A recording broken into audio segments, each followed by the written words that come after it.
ଯେଉଁ ଭଳି ଖରା ଗରମ ହେଲାଣି ଏଥିରେ ସବୁବେଳେ ଥଣ୍ଡା ଥଣ୍ଡା ପିଇବା ପାଇଁ ଇଚ୍ଛା ହଉଛି, ତାହେଲେ ବାହାରର କୋଲ୍ଡ ଡ୍ରିଙ୍କ୍ସ ଅପେକ୍ଷା ଘରେ ଆପଣ ଏଭଳି ସରବତ ବନାନ୍ତୁ। ଦେଖିବେ ଛୁଆଠୁ ବଡ଼ ସମସ୍ତଙ୍କୁ ବହୁତ ପସନ୍ଦ ଆସିବ, କାହିଁକି ନା ପିଇବା ପାଇଁ ଏଇଟା ବହୁତ ସୁଆଦିଆ ଆଉ ପେଟ ପାଇଁ ମଧ୍ୟ ବହୁତ ହିତକର। ପେଟକୁ ପୁରା ଥଣ୍ଡା ରଖିଥାଏ, ହଜମ ମଧ୍ୟ ଠିକ କରେଇଥାଏ ଆଉ ବନେଇବା ପାଇଁ ମାତ୍ର 5 ମିନିଟ୍ ଲାଗିଥାଏ। ବହୁତ କମ ସମୟରେ ବନି ଯାଇଥାଏ। ତେଣୁ ଘରକୁ ଯଦି କିଏ ଗେଷ୍ଟ ଆସିବେ ତାଙ୍କୁ ମଧ୍ୟ ଏଇଟା ଆପଣ ବନେଇକି ଦେଇପାରିବେ, ବହୁତ ଶାନ୍ତିରେ ପିଇବେ ଆଉ ବାହାରର କୋଲ୍ଡ ଡ୍ରିଙ୍କ୍ସ ଅପେକ୍ଷା ଏଇଟା ଲକ୍ଷେ ଗୁଣରେ ଭଲ। ଆଶା କରିବି ଆପଣମାନଙ୍କୁ ବହୁତ ସାହାଯ୍ୟକାରୀ ହେବ ଭିଡ଼ିଓଟି। ତାହେଲେ ଚାଲନ୍ତୁ ଦେଖିବା। ସେଇଥିପାଇଁ ମୁଁ ଏଠି ନେଇଯାଇଛି ଗୋଟେ ବଡ଼ ଚାମଚ ଚିଆ ସିଡ୍ସ ବା ନାଣ୍ଡି ବଗୁଲି। ଏଇଟା ପୁରା ଅପସନାଲ ଅଛି, କିନ୍ତୁ ଆପଣ ଯଦି ପକେଇବେ ତାହେଲେ ସରବତର ଟେଷ୍ଟ ଆହୁରି ବଢ଼ିଯିବ ଆଉ ଏଇଟା ଦେହ ପାଇଁ ମଧ୍ୟ ବହୁତ ଭଲ। ଖରା ଦିନ ପାଇଁ ସ୍ପେଶାଲି ପୁରା ଥଣ୍ଡା ରଖିଥାଏ ଦେହକୁ। ଏକୁ ଆମେ ପାଣିରେ ଭିଜେଇକି 15 ମିନିଟ୍ ପାଇଁ ଛାଡ଼ିଦେବା। ଇଏ ପୁରା ଜେଲି ଭଳି ହେଇଯିବ। ବହୁତ କମ ସମୟରେ ଭିଜି ଯାଇଥାଏ ଏଇଟା। ଆପଣ ଯଦି ଚାହିଁବେ ବି ରାତିରୁ ଭିଜେଇକି ରଖିନେବେ, ସକାଳେ ଆପଣ ସରବତ ବନେଇକି ମଧ୍ୟ ପିଇପାରିବେ।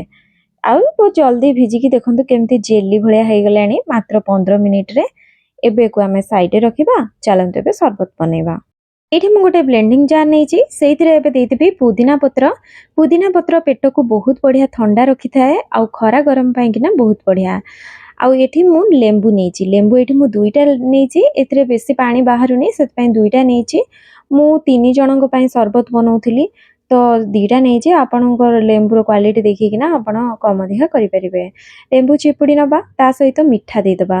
ମିଠା ମୁଁ ଏଠି ଚିନି ବ୍ୟବହାର କରିଛି, ଆପଣ ଚାହିଁଲେ ଗୁଡ଼ କିମ୍ବା ମିଶ୍ରି ଗୁଣ୍ଡ ମଧ୍ୟ ଚାହିଁଲେ ବ୍ୟବହାର କରିପାରିବେ। ଏବେ ଏଥିରେ ସ୍ୱାଦ ଅନୁଯାୟୀ କଳା ଲୁଣ ଦେଇଦେବା। କଳା ଲୁଣ ଡାଇଜେସନ୍ ପାଇଁ ବହୁତ ବଢ଼ିଆ ହେଇଥାଏ। ଆପଣଙ୍କୁ ଯଦି ଫ୍ଲେଭର ପସନ୍ଦ ନୁହେଁ ଧଳା ଲୁଣର ବ୍ୟବହାର ମଧ୍ୟ ଏଠି କରିପାରିବେ। ଏବେ ଏଥିରେ କିଛି ଆଇସ୍ କ୍ୟୁବ୍ ଦେଇଦେବା। ଆଇସ୍ କ୍ୟୁବ୍ ଦେଇକି ଏକୁ ବ୍ଲେଣ୍ଡ କରିନେବା। ଆଇସ୍ କ୍ୟୁବ୍ ଦେଇକିନା ଗ୍ରାଇଣ୍ଡିଙ୍ଗ କଲେ ଯେଉଁ ପୁଦିନା ପତ୍ରର କଲର୍ଟା ପୁରା ଗ୍ରୀନ୍ କଲର୍ ଆସିବ ଆଉ ସରବତର କଲର୍ ବଢ଼ିଆ ଦେଖାଯିବ, ପୁରା ଗ୍ରୀନ୍ ଗ୍ରୀନ୍। ପିଇବା ପାଇଁ ମଜା ଲାଗିବ।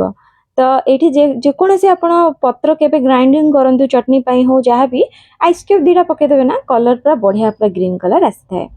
ଏବେ ଏକୁ ଛାଣି ନେବା, ତାପରେ ଏଥିରେ ଆବଶ୍ୟକ ମୁତାବକ ପାଣି ଦେଇଦେବା। ପାଣି ଦେଲା ପରେ ଥରେ ଚେକ୍ କରିଦେବେ ଲୁଣଟା ଆଉ ମିଠାଟା, ଯଦି କମ୍ ଥିବ ତାହେଲେ ଆଡ଼୍ କରିନେବେ। ଆପଣ ଚାହିଁଲେ ଏଇଟାକୁ ବିନା ଚିନି ବିନା ମିଠାରେ ମଧ୍ୟ ବନେଇ ପାରିବେ। ଏବେ ଚାଲନ୍ତୁ ସର୍ଭ କରିବା।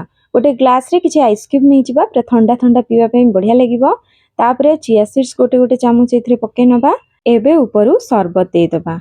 ଦେଖନ୍ତୁ କେତେ ସୁନ୍ଦର ଦେଖାଯାଉଛି, ପୁରା ଗ୍ରୀନ୍ କଲର୍ ଆସିଛି, ପିଇବା ପାଇଁ ବଢ଼ିଆ ଲାଗିବ।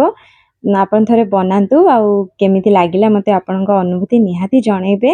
ଆଉ ଗରମରେ ଏମିତି ବନେଇକି ଏନ୍ଜୟ କରନ୍ତୁ। ଆଉ ଭଲ ଲାଗିଥିବ ଭିଡ଼ିଓଟି ଯଦି ଲାଇକ୍ କରିଦେବେ, ଫ୍ରେଣ୍ଡ ଫ୍ୟାମିଲି ମେମ୍ବରଙ୍କ ସହିତ ସେୟାର କରିଦେବେ। ନୂଆ ଆସିଥିଲେ ଚ୍ୟାନେଲକୁ ସବସ୍କ୍ରାଇବ୍ କରିଦେବେ।